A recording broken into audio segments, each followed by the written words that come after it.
Hello everyone, I hope you all are doing well. आप सब अच्छे होंगे। Welcome back to Study to Inspire. Guys, आज की जो वीडियो होने वाली है वो एज यू नो अपने थंबनेल में देख ही लिया होगा कि हमारी जो ईटीओ की डॉक्यूमेंट वेरिफिकेशन है उसको इन डिटेल मैं एक्सप्लेन करने की कोशिश करूंगी। और वीडियो बनाने में मुझे लेट हुआ क्योंकि मेरा जो करंटली जिस पे मैं सॉफ्टवेयर पे काम करती थी वो काम नहीं कर रहा था। फिर मुझे थ्रोट इन्फेक्शन हो गया और अभी भी मुझे दर्द हो रहा है। बोल नहीं पा रही हूँ मैं प्रॉपर वे से, तो थोड़ा वॉइस में लैग आपको बीच बीच में आएगा, तो प्लीज़ बेयर कर लीजिएगा। वीडियो को थोड़ा शॉर्ट ही रखेंगे और थोड़ा रिलीफ मिलता है तो मैं आपको प्रपत्र भी आपके कैसे भरना है उसको भी बताऊंगी। मैं चारों प्रपत्र अच्छे से बताऊंगी इन डिटेल। उसके ऊपर मैंने काफ़ी रिसर्च करी है और जो भी इसके पहले लोगों ने डॉक्यूमेंट वेरिफिकेशन करा लिया है उनकी भी बहुत सारी लोगों से बात हुई है मेरी। तो उनके भी जो भी बात मुझे पता चली है कि कैसे किया जा रहा है प्रोसेस, तो वो मैं आपको बताने की कोशिश करूंगी। फिलहाल अभी इस वीडियो में आप लोग देखिए, जो भी आपको डेट दी गई है, आई होप कि आप सबने अपनी जो है वो प्रपत्र डाउनलोड कर लिया होगा और अपनी डेट पता कर ली होगी। टिकट वगैरह बुक कर लिया होगा आप लोगों ने। देखिए, तो बस ये मैं आपसे कहना चाहूंगी कि आपको जिस दिन बुलाया गया है आप उसी दिन जाएँगे। किसी और दिन अगर आप जाते हैं तो हो सकता है कि आपको थोड़ी समस्या आए, लेकिन आपका डॉक्यूमेंट वेरिफ़िकेशन करा तो लिया जाता है, लेकिन आपको ये सारी चीज़ें अवॉइड करनी है, ठीक है? स्ट्रिक्टली आपको उसी डेट में जाना है, उसी टाइम पे जाना है। अगर आप 5 मिनट लेट होते हैं तो कोई प्रॉब्लम नहीं होगी, लेकिन प्लीज़ 1 दिन पहले पहुँच जाइए और जिस टाइम पे आपको बुलाया गया है, उसी टाइम पे जाइए, ठीक है? तो देखिए 21 तारीख, 22, 23, 25, 26 इन डेट में, और जो भी अनुपस्थित विद्यार्थी हैं उनके लिए अलग से 26 तारीख को भी वो जा सकते हैं, वो करा सकते हैं इन केस अगर नहीं हो पाता है, किसी वजह से अनुपस्थित रहना पड़ता है तो। लेकिन प्रॉपर आप लोग को कोशिश करनी है कि आप लोगों को जो डेट दी गई है उसमें ही पहुंचना है प्लीज। ये तो आप सब समझते हैं, लेकिन एक बार बस मैं रिमाइंड करा रही हूँ आप लोगों को। और वेरिफिकेशन लेटर जो आपका 4 प्रपत्र दिए गए हैं उसको डाउनलोड कर लीजिए और उसकी कम से कम आप 4 कॉपी निकालिए। देखिए, जैसी मेरी आगे हेल्थ रहती है उस अकॉर्डिंग मैं कराऊँगी। अगर मैं नहीं करा पाई, फिर भी मैं आपको एक सजेशन दूँगी कि 4 कॉपी वैसे तो 4 प्रपत्र हैं, चारों की आप 4 कॉपियाँ निकालेंगे। 2 कॉपियाँ, 1 कॉपी को आप पेंसिल से भरने की कोशिश करेंगे, जो भी डिटेल आपको मालूम है। सारी की सारी डिटेल वहाँ जाके बैठ के भरना है, ये आप बिल्कुल नहीं सोचेंगे, क्योंकि वहाँ पे आपको बच्चों की तरह कोई भराएगा नहीं। तो आपको जितनी इन्फॉर्मेशन आपको पता है, जितनी आपको पता चलती है अपने से भी वीडियो देख के, या फिर जो लोग से अगर आपका कांटेक्ट है एक्स-रे, या फिर जो भी यूपी ट्रिपल एससी में डॉक्यूमेंट वेरिफिकेशन करा चुके हैं, अगर उनसे आपका संपर्क है, वो आपको बता पाएँ, तो आप अपने चारों प्रपत्र को अच्छे से भर के लेके जाइए। जो डिटेल आपको नहीं आती बिल्कुल उसे छोड़ दीजिए, लेकिन सारा का सारा छोड़ के लेके नहीं जाना है। तो 4 कॉपियाँ आप निकालेंगे उस प्रपत्र की, 2 कॉपी आप वहाँ के लिए रखेंगे और 2 कॉपी में 1 कॉपी आप पेंसिल से भरेंगे। और जब आप उस इन्फॉर्मेशन के लिए सैटिस्फाई हो जाएँगे कि हाँ, मैंने जो समझ लिया उसको सही तरीके से भर दिया है, फिर आप दूसरी कॉपी निकालेंगे और उसको पेन से भरेंगे। ठीक है? इतना आप करेंगे और बाकी जितने भी डॉक्यूमेंट आपको माँगे गए हैं, उसकी एक एक्स्ट्रा कॉपी भी आप अपने पास रखेंगे। अगर आपसे 2 पासपोर्ट साइज़ फ़ोटोकॉपी माँगी गई है, तो आप 4 रखेंगे। ठीक है? और अपने पास एक पेंसिल रखेंगे, एक पेन रखेंगे, 1 या 2 पेन रख लीजिए। ब्लैक और ब्लू लो दोनों ले लीजिए। वहाँ पे अगर अगर कोई इन्फॉर्मेशन दी गई कि आपको सिर्फ़ ब्लैक से भरना है तो ब्लैक से, सिर्फ़ ब्लू से भरना है तो सिर्फ़ ब्लू से। पेंसिल भी रखिएगा ताकि कोई इन्फॉर्मेशन अगर आप उसके लिए श्योर नहीं हैं तो आप पेंसिल से नोट कर दिया, फिर अगर आप उसको वहाँ पे पूछ लेते हैं, आप श्योर हो जाते हैं तो आप उसको पेन से लिख दीजिए। और आपके पास ग्लू होना चाहिए ताकि अब वहाँ पे आप अफ़रा-तफ़री नहीं मचाएँ, आप अपनी सारी चीज़ें ले लें। ठीक है? ये बहुत ही बेसिक और बहुत ही इम्पोर्टेंट इन्फॉर्मेशन है, तो मैंने आपको रिमाइंड करा दिया। इतना तो आप लोग भाई सरकारी नौकरी लेने जा रहे हैं तो इतना तो नॉलेज सबको होती है, लेकिन फिर भी मैंने रिमाइंड करा दिया। तो सबसे पहले देखिए, मैं आपके लिए लाई हूँ, इसको हम डिस्कस करेंगे। जो आपका एप्लीकेशन था, इसमें सारी चीज़ें दी गई हैं कि हमको किस-किस बात का ध्यान रखना है। सबसे पहले आप यहाँ देखने की कोशिश कीजिए कि आपका जो आवेदन था, वो 18/7/2023 को इनवाइट किया गया था और अंतिम तिथि 7/8/2023 थी, ठीक है? तो आपको अंतिम तिथि के हिसाब से ही अपने सारे डॉक्यूमेंट आपके पहले से ही कंप्लीट होने चाहिए। देखिए, यहाँ पे दिया गया है कि अभ्यर्थी से अपेक्षा की जाती है कि वह विज्ञापन को सावधानीपूर्वक पढ़ ले और भली-भाँति समझ ले।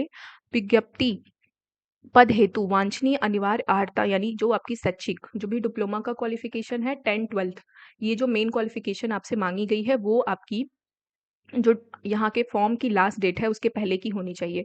अगर आपने कॉलेज से नहीं मिला है तो आपको जो भी वेब कॉपी या प्रोविजनल सर्टिफिकेट दिया गया होगा या मार्कशीट आपको मिली होगी वो भी वहाँ पे शो कर सकते हैं, लेकिन वो लास्ट डेट के पहले की होनी चाहिए, ठीक है। ये तो शैक्षिक अर्हता की बात कर की हमने।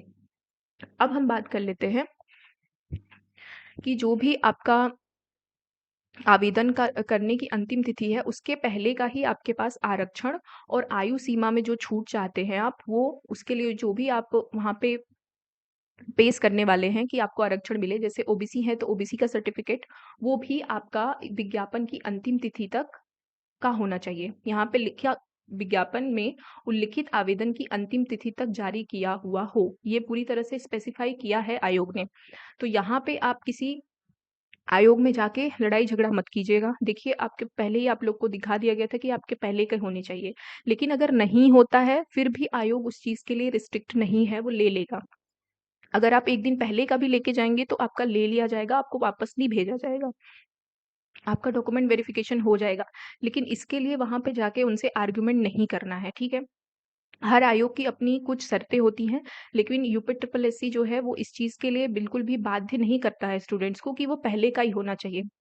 पहले का होना चाहिए, 3 साल अगर पहले का है, 3 साल वैलिडिटी होती है इन सारे सर्टिफिकेट्स की, तो आप वो अच्छा है, वो लेके जाइए। वो किसी भी उसको तो एक्सेप्ट करेंगे ही करेंगे, ज़रूरी नहीं है कि आप नया बनवाएँ, क्योंकि यहाँ पे लिखा हुआ है कि उस आवेदन की तिथि के पहले का होना चाहिए। कितना पहले का? 3 साल पहले तक का वैलिड माना जाता है। अगर और भी पहले का है तो वो लोग ले रहे हैं। तो जिनके पास और भी पहले का है, 3 साल से बहुत पुराना है, तो भी टेंशन की बात नहीं है, वो भी ले लिया जाएगा। जिनके पास नहीं है, अब उनको क्या करना है? उनको नया बनवा लेना है। अभी उनके पास सफिशिएंट टाइम है, 1 हफ्ते के अंदर बन जाता है।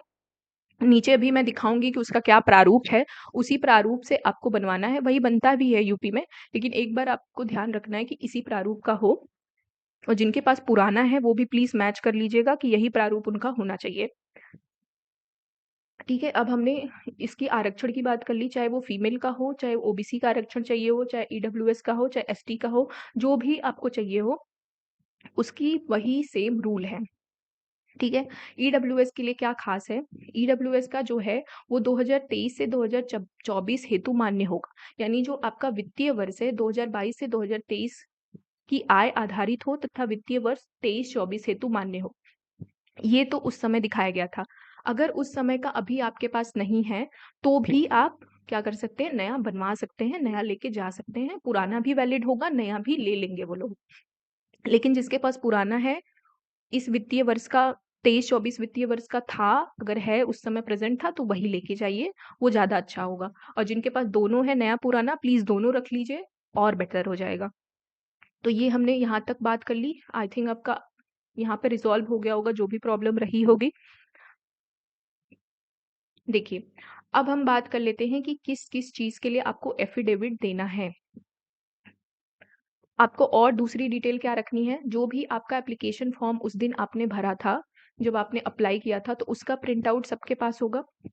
वो प्रिंट आउट आपसे नहीं माँगा जाएगा, लेकिन आपने उसमें जो फ़ॉर्म में ₹25 भरे थे, जो उसका शुल्क था, उसकी ट्रांज़ैक्शन आईडी आपसे माँगी जाएगी। वहाँ पे प्रपत्र में एक जगह आपको ट्रांज़ैक्शन आईडी और बैंक अकाउंट डिटेल देनी है, जिससे ₹25 का पेमेंट हुआ था। तो आई होप कि आप सबके पास वो एप्लीकेशन फॉर्म कंप्लीट रूप में आपके पास होगा। नहीं है अगर बाय द वे अभी आपके पास वो नहीं है, जो अब आपने फॉर्म भरा था, प्रिंट आउट नहीं निकलवाया था, आपको नहीं मिल रहा है, तो उसके लिए भी सॉल्यूशन है। उसके लिए आप अगर कमेंट करेंगे तो मैं बता दूँगी। शॉर्ट में मैं यही बता देती हूँ कि आप अपने यूपी ट्रिपल एससी की वेबसाइट पे जाएँगे और पेट का जो 2022 का आपका रोल नंबर था, उसके थ्रू आप लॉगिन करेंगे और वहाँ जाके अपने जितने भी फॉर्म 2022 के पेट से भरे हैं, उन सारी एप्लीकेशन फॉर्म आपको वहाँ दिखाई देंगे और वहाँ से डाउनलोड कर लेंगे। क्योंकि वो जो आपने ₹25 का आवेदन किया था, उसका जो अकाउंट डिटेल है, वो आपको चाहिए होगा। तो ये आपके पास होना चाहिए, ठीक है? तो वो प्रिंट एप्लीकेशन फॉर्म जो है, वो आपके पास अभी होना चाहिए। वो माँगा नहीं जाएगा, आयोग नहीं देखेगा, बस डिटेल भरने के लिए। हाँ, अब कहाँ पे आपको एफ़िडेविट की ज़रूरत पड़ेगी?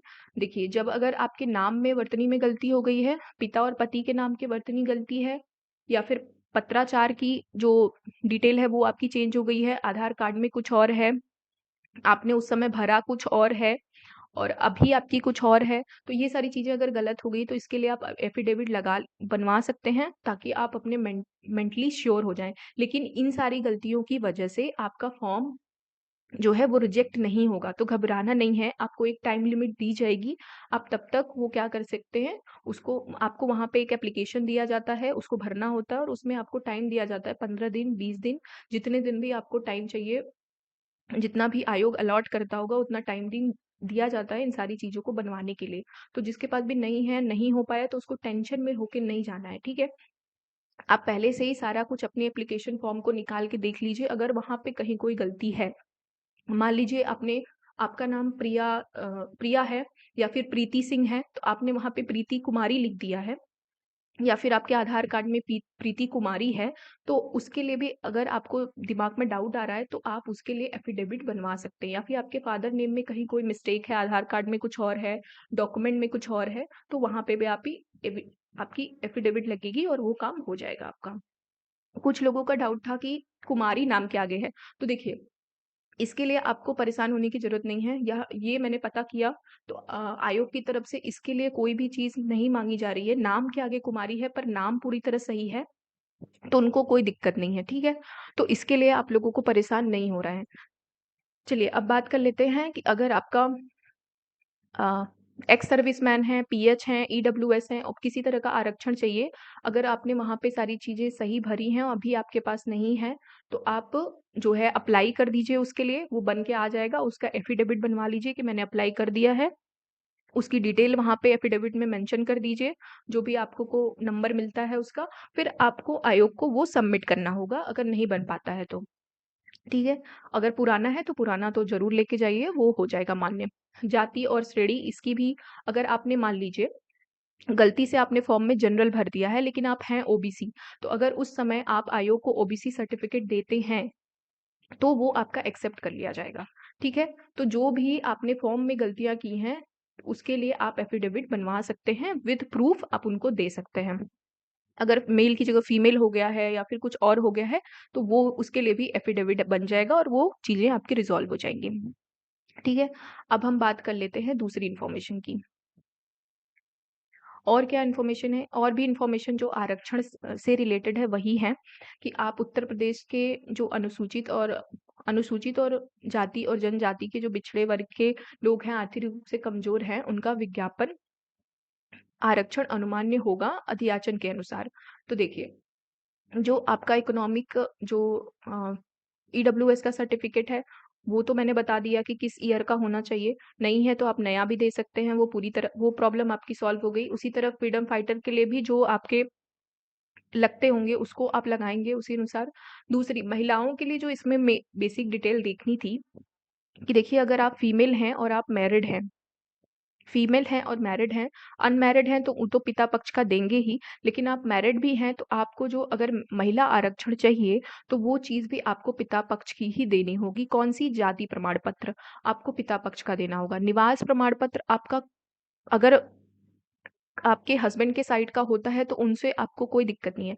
लेकिन आपका जो जाति प्रमाण पत्र है for OBC reservation for female, आपको कहाँ का देना होगा? आपको पिता पक्ष का देना होगा। अगर निवास का भी आप दे सकती हैं पिता पक्ष का तो वो भी ठीक है, दे दीजिए, ज़्यादा प्रॉब्लम नहीं होगी। लेकिन अगर आप मैरिड हैं, आपने फॉर्म भरते वक़्त मैरिड नहीं शो किया है, ठीक है? तो आपको वहाँ पे जाके अभी भी मैरिड आपको नहीं शो करना है, नहीं तो आपको फिर प्रॉब्लम होगी। अगर अनमैरिड आपने फॉर्म में शो किया है और आपकी शादी बीच में हो गई तो कोई बात नहीं, आपकी जो भी डिटेल है आप पिता पक्ष की दे दीजिए और सारे प्रोसेस करा लीजिए। वहाँ पे भी आपको मैरिड मेंशन नहीं करना है। ठीक है? तो ये अब हमने बात कर ली, तो लड़कियाँ खासकर ध्यान देंगी जिनकी भी शादी हो गई है, आपका जाति प्रमाण पत्र जो है वो पिता पक्ष का होना चाहिए। तभी आपको ओबीसी या फिर महिला के लिए आप आवेदन ले पाएँगी। अगर नहीं होता है तो आपको जनरल कैटेगरी में डाल के वो लोग रिज़ल्ट दे देंगे। अब हम बात कर लेते हैं क्वालिफ़िकेशंस की। तो देखिए, जिनके पास भी डिप्लोमा इन ऑप्थेल्मोलॉजी है, डिप्लोमा इन ऑप्टोमेट्री है, डिप्लोमा इन रिफ्रैक्शन है, ये तीनों डिग्रियाँ हैं वो सारे के सारे मान्य हैं। तो यहाँ पे अपने दिमाग में कोई भी कन्फ्यूज़न आप लोग नहीं लेके आएँगे। शायद इतनी ही इन्फॉर्मेशन थी जो आपको मुझे डिटेल सॉरी एक और है, ईडब्ल्यूएस का भी यही सारी चीज़ें हैं, आपका इसी अकॉर्डिंग होना चाहिए, इसमें भी कुछ ख़ास नहीं है। तो ये कुछ इन्फॉर्मेशन डिटेल जो आपको देनी थी वो हमने दे दी यहाँ से। अब आपके जो भी क्वेरी होंगे आप वीडियो के नीचे लिख दीजिएगा, वो मैं प्रॉपर तरीके से बताने की कोशिश करूँगी। अब हम लास्ट में देख लेते हैं कि हमें क्या-क्या लेके जाना है। तो देखिए, जो आपका आयोग ने आपको जो डॉक्यूमेंट वेरिफिकेशन लेटर दिया है, फॉर्म दिया है, उसमें सारी चीज़ें लिखी हुई हैं। डिटेल आपको एप्लीकेशन फॉर्म लेके जाना है एंड प्रमाणीकरण प्रपत्र लेके जाना है, देशना प्रपत्र यानी इंडेक्स कार्ड लेके जाना है एंड डिटेल मार्क्स फॉर्म लेके जाना है। उसको भी मैं भरना सिखाऊँगी, अगर थोड़ा-सा आप लोग टाइम देंगे, थोड़ा पेशेंस रखना पड़ेगा आप लोगों को। जैसे ही मैं उन सारी डिटेल्स को पूरी तरह से वेरीफ़ाई कर लेती हूँ, अपनी तरफ से श्योर हो जाती हूँ, तो मैं वीडियो लाकर आप लोगों को ज़रूर वो भरना बताऊँगी। अगर आप अपनी तरफ से भर सकते हैं तो बहुत अच्छा है। आप उसको भरिए, बिना भरे कोई लेके नहीं जाएगा, वहाँ बैठ के आपको भरने का टाइम इतना नहीं दिया जाएगा। सिर्फ़ वही चीज़ें जो डाउटफुल हैं, उसी को छोड़ के आप जाएँगे। इसको डाउनलोड कर लेना है और इसको क्या करना है, पूर्ण रूप से भरना है, लेकिन पूर्ण रूप से अगर आप नहीं भर पाते तो भी ठीक है। वहाँ पे जाके आप पूछ के उसको क्लैरिफ़ाई करके भर लेंगे। फिर सभी प्रमाण पत्रों को, अंक तालिकाओं को स्वप्रमाणित और प्रतिलिपियों और जन्मतिथि। अब ये देखिए, जितने भी आपने ये यहाँ से फॉर्म निकाले हैं 4, इसको स्वप्रमाणित नहीं करना, बल्कि जो आपके सभी प्रमाण पत्र हैं, जो आपका ओरिजिनल सर्टिफिकेट 10th 12th और डिप्लोमा का है, उसकी जो आप फ़ोटोकॉपी कराएँगे, उन प्रतिलिपियों को क्या करना है, स्वप्रमाणित करना है। जन्म तिथि के लिए आप 10th का रिज़ल्ट देंगे, उसको भी स्वप्रमाणित करेंगे और जितनी भी आपकी एजुकेशनल क्वालिफ़िकेशन होगी, आपके रिज़ल्ट्स होंगे, मार्कशीट होगी। देखिए, यहाँ पे लिखा गया है मार्कशीट, अंक तालिका और प्रमाण पत्र। ठीक है, तो जो 2011 के पहले जिन्होंने 10th एंड 12th किया होगा, उनको तो उनका सनद और प्रमाण पत्र जो भी मिला होगा, लेकिन 2011 के बाद वाले हैं, उनको जो है वो प्रमाण पत्र नहीं दिए गए हैं। ठीक है? तो इस बात का आप लोग ध्यान रखेंगे। अरे! सॉरी गाइज़, देखिए प्रमाण पत्र रखेंगे और अंक तालिका और प्रमाण पत्र, डिग्री, आरक्षण संबंध में समक्ष अधिकारी द्वारा प्रदत्त प्रमाण पत्र आदि को समस्त मूल प्रमाण पत्रों के साथ अभिलेखन परीक्षण प्रक्रिया में शामिल होना सुनिश्चित करें। तो क्या कहा मैंने कि 2011 के पहले जिन्होंने 10th 12th किया होगा, उनको सनद नहीं दी जाती थी, उनको सिर्फ मार्कशीट दी जाती है। लेकिन 2011 से पहले जिन्होंने किया है, उनको सनद, मार्कशीट के साथ सनद भी मिलती थी। तो जिनके पास है आप वो भी ले लीजिएगा और जिनके पास नहीं है वो सिर्फ़ अपनी मार्कशीट लेके जाएँगे और अपनी डिग्री लेके जाएँगे और आरक्षण से संबंधित जो भी उनका ओबीसी का सर्टिफ़िकेट है उसको लेके जाएँगे। ठीक है? ये सारी चीज़ें और उसकी जो भी फ़ोटोकॉपी आप कराओगे, उसको क्या करोगे, स्वप्रमाणित कर लोगे। मूल प्रमाण पत्र आवेदन जो होगा, आपका डॉक्यूमेंट वेरिफिकेशन होगा, उसके बाद आपको मूल प्रमाण पत्र दे दिया जाएगा और जो भी आपकी छाया प्रति है, वो आयोग में जमा हो जाएगी। ठीक है?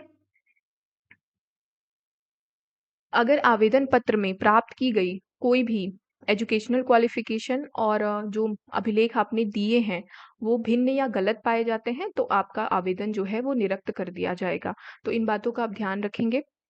देखिए, पासपोर्ट साइज़ जो फ़ोटो है वो 2 माँगी गई है स्वप्रमाणित और 2 माँगी गई है अप्रमाणित। तो आप इसको ले जाइएगा और एक्स्ट्रा अपनी तरफ से और रख लीजिएगा। अगर आपसे 4 माँगी गई है तो आप 8 लेके जाइए। वहाँ पे आपको भागा-दौड़ी नहीं करनी है। अगर आपको एक फ़ोटोकॉपी में, क्योंकि बरसात का देखिए मौसम है, बारिश कभी भी हो जाएगी और चीज़ें आप कहीं और लेके जा रहे हो, तो वहाँ पे फ़ोटोस्टेट सेंटर कितनी दूर है, कितनी नहीं है, तो इन बातों का ध्यान रख के आप एक्स्ट्रा करा के लेके जाइए। ठीक है? आई होप आप लोगों को सब समझ में आ गया होगा और अगर हाँ, अगर आपके पास प्रमाण पत्र, सर्टिफिकेट या डिग्री अभी कॉलेज की तरफ से नहीं दी गई है, तो आप अपना जो वेब कॉपी है या फिर प्रोविज़नल मार्कशीट है, उसको लेके जाएँगे और उसको दिखाएँगे और आपका काम हो जाएगा। तो यहाँ तक किसी को कोई दिक्कत नहीं होनी चाहिए। लास्ट इन्फॉर्मेशन जो यहाँ पे दी गई है कि सभी जो अभ्यर्थी हैं, उनको समय से परिसर में पहुँचना है और फ़ोन को साइलेंट रखना है। मुख्य सेविका की जो डॉक्यूमेंट वेरिफिकेशन हुई थी, उसमें बहुत सारे लोगों को बहुत ज़्यादा डाँट पड़ी थी और उनको थोड़ी देर के लिए बाहर भी निकाल दिया गया था क्योंकि वो मोबाइल लेके अंदर चले गए थे। उनको बोलने के बावजूद कि आपको मोबाइल लेके नहीं आना है और उसको साइलेंट पे रखना है, बाहर ही रखना है, साइलेंट करके रखना है। ठीक है? लेकिन वो फिर भी लेके चले गए थे, तो ऐसे आप लोग इस बात का ध्यान रखिएगा, नहीं तो आपको वो क्या कर सकते हैं कि आपको नियम कानून ना फ़ॉलो करने के चक्कर में फिर आपको डीवी से निकलना भी पड़ सकता है। तो ये सारी चीज़ों का आप लोग ध्यान रखेंगे। आज के लिए मुझे इतनी इन्फॉर्मेशन देनी थी आपको। अभी मैं प्रपत्र को भरना भी आप लोगों को बताऊँगी, पर ये नेक्स्ट वीडियो में हम करेंगे। आपके जो भी डाउट होंगे, वो इस वीडियो के नीचे कमेंट कर दीजिएगा। अगर मुझे उसके रिगार्डिंग कोई डिटेल पता होगी, तो मैं आपको ज़रूर हेल्प करूँगी। Thank you so much everyone. All the best, best of luck for the your TV.